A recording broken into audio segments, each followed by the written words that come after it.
Showtime's new documentary film, 100% Julian Edelman, premieres this Friday at 9 Eastern and Pacific. Also streaming on demand, narrated by Michael Rappaport. And you got Mark Wahlberg, Snoop Dogg, Tom Brady, Michael Strahan, Deion Sanders, as we look inside Julian Edelman's underdog journey from major injury, NFL suspension to Super Bowl MVP.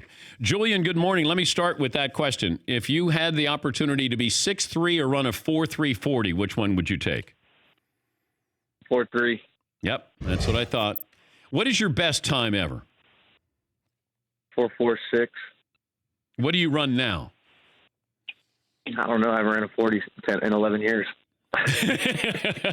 I think it's overrated. I think the 40 is overrated. I would rather know how fast you can get to top end speed. I'd rather know how quick you are off the ball in the first 5 to 7 to 10 yards. What do you think of that as opposed to the 40-yard dash? I think you put on film and you watch football speed. I think that's more important than timing or this or that. Because when you have someone chasing you, it's a little different. So I would evaluate that more than trying to get a quantitative number on 40 speed, this, that, and the other. Well, Jerry Rice had football speed. He's the classic example. It was like he ran a 4.6 40, but it didn't feel like anybody ever caught him from behind. Well, without a doubt. I mean, you can even put Gronk in that category. I mean, have you ever seen someone catch Gronk from behind after stiff arm? I mean, there's a difference between football speed and guys that can test. Playing fast and going out and being fast is different. Will you miss Gronk more on the field or off the field? I mean, it's hard to say that you're not going to miss him on the field because of how dynamic of a player he was and how big he showed up in crucial situations. But I'd probably say in the locker room more, just because he was always had a good. He was always on. It could be week 11, coming off of a long road trip into a short week, and those practices are grueling, tough. You got an ankle injury, you don't feel great mentally, this, that, and the other. You look in and you see Gronk in his locker, probably half naked, and he's going to smile and say, "What's up, guys? How you doing?" He does that every day, and that's kind of teammate he was. He's just a big jolly guy. Brady ever yell at him and tell him to get serious? No, not really. I mean, he didn't have to. I mean, he's a self-motivated guy, and he's a very disciplined guy when it comes to his work. But he just has fun doing it. Tell me how this documentary came about. Well, it came about by we were originally going to start shooting something in 2017 during that playoff run when we played Atlanta, and I got kind of scared and chickened out. Didn't want to mess with my routine. My business partner that I started the production company Coast with, Asaf, came up to me and goes, "Well, we messed up on that. That could have been cool," and kind of yelled at me. And then I was like, "Well, whatever. Next time we'll do it." And it just so happened that I tore my ACL and declared preseason week, and he came up to me again and he gave me that look, like, "Hey, this would be something we could do." And it took me a little time to let it pass and kind of thought about it, and it gave me an opportunity to use my creative side and then kind of work out something and occupy my time and my mind so I wouldn't be going crazy. And that's kind of what we did. How much nudity is in the documentary, Julian? That's really what I want to know. Nudity? I don't think there's that much nudity. But sex sells. Sex sells. Yeah, I know. Like, what are you doing? If you want the ladies to watch, you got to, come on. You got to.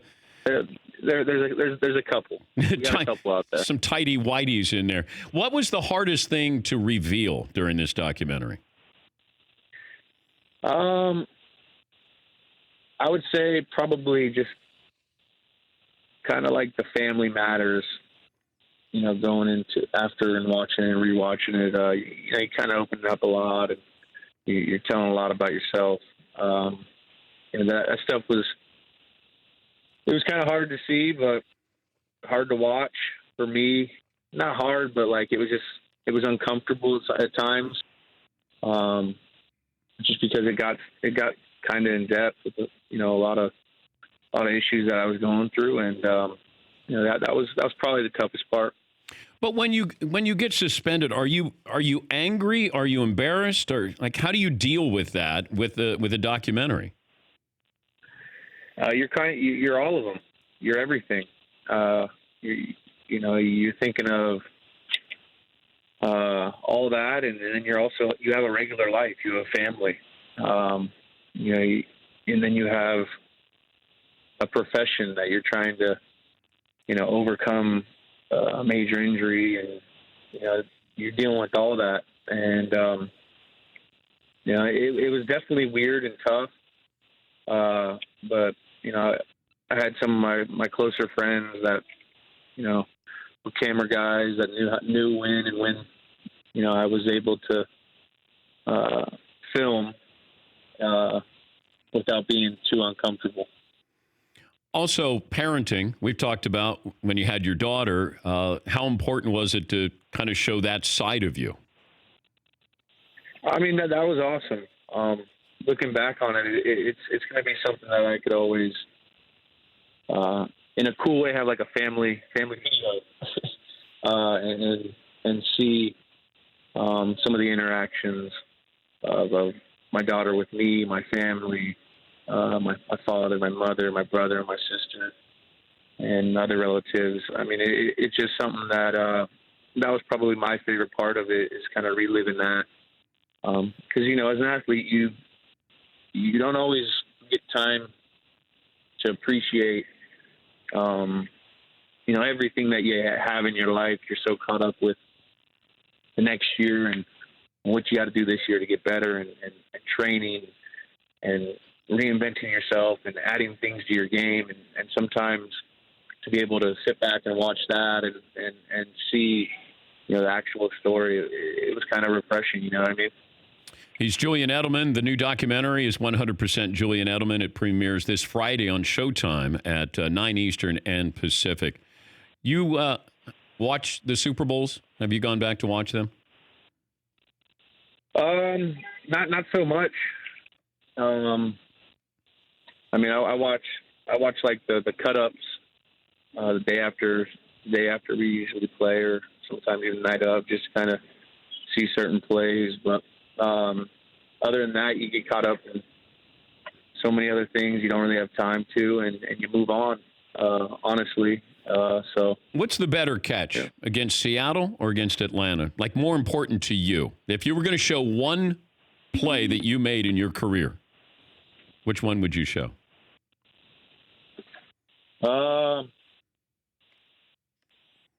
I would probably say that 3rd and 14 catch. That's not even the catch in either of those two catches. What really? Catch are you talking about? Well, you had are you talking about the ricochet and. Well, no, you had the one where you got blasted by Cam Chancellor, and somehow you held onto the ball and actually advanced the ball. That's my favorite catch you ever made, because I heard that hit. I was down on the sidelines, and I went, "Oh my God, that's a car accident." Yeah, I think that was the one I was talking about. I didn't talking about that. Yeah, I mean that was a pretty cool catch. The other one was a little, it was a little luck here or there, and I mean obviously you got to watch the ball and put yourself in position to potentially make plays. But I mean that one kind of was like a fluky play. The other one was kind of, wrap up and brace up for this collision that's about to happen, and in an important time of the game. So that was a pretty cool catch, I guess. If you ever got married, would you invite Bill Belichick to the wedding? Depended if he knew the lady that I was going to marry, or his girl Linda, if they had a connection. I don't know.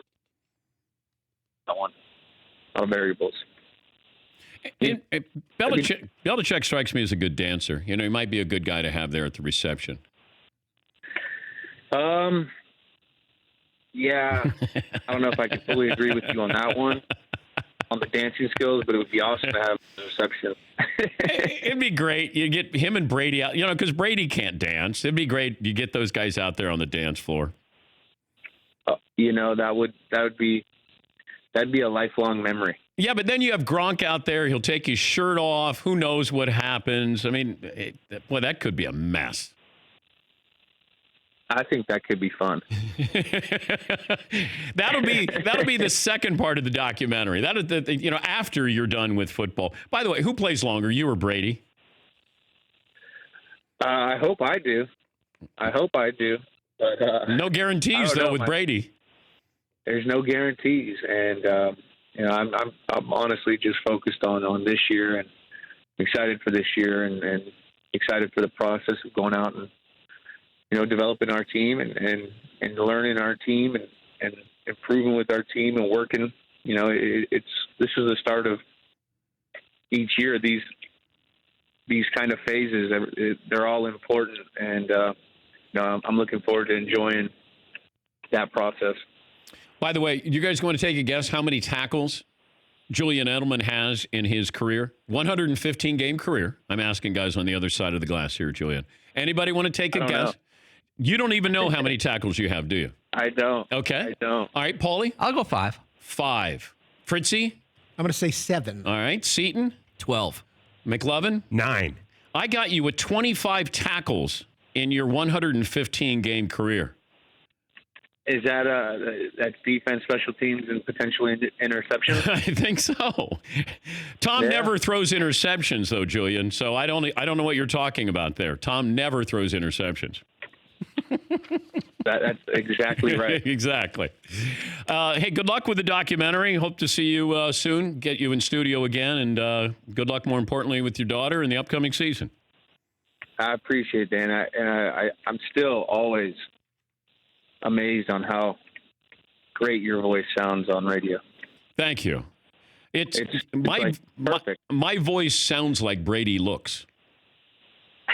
You got me there. You got me there. Hey, good luck with the documentary. Thank you, Julian. Thanks, guys. That's Julian Edelman, Patriots wide receiver, 3-time Super Bowl champ. And it's 100% Julian Edelman. Premieres Friday, 9 Eastern and Pacific. For more Dan Patrick Show, tune into Audience Channel 239 on DirecTV. Stream for free on BR Live or download the Dan Patrick Show app.